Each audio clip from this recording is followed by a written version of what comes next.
نبی کریم صلی اللہ تعالی علیہ وسلم نے ارشاد فرمایا 3 لوگ ہیں جنہیں دیکھ کے رب مسکراتا ہے۔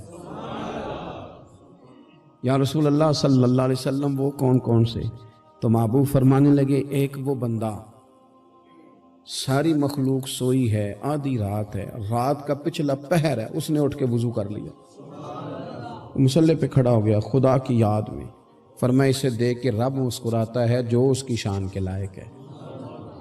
مسکراتا ہے اللہ، یہ تو سونے کا ٹائم تھا، یہ تو گہری نیند آنے کا وقت تھا، رات کا پچھلا پہر، رات پوے تے بے درداں نو نیند پیاری آوے تے درد منداں نو یاد سجن دی ستیاں وی آن جگاوے، اور ساون کی کالی راتوں میں جب بوندا باندی ہوتی ہے وہ راتوں کو اٹھ اٹھ روتے ہیں جب خلقت ساری سوتی ہے، اللہ مسکراتا ہے۔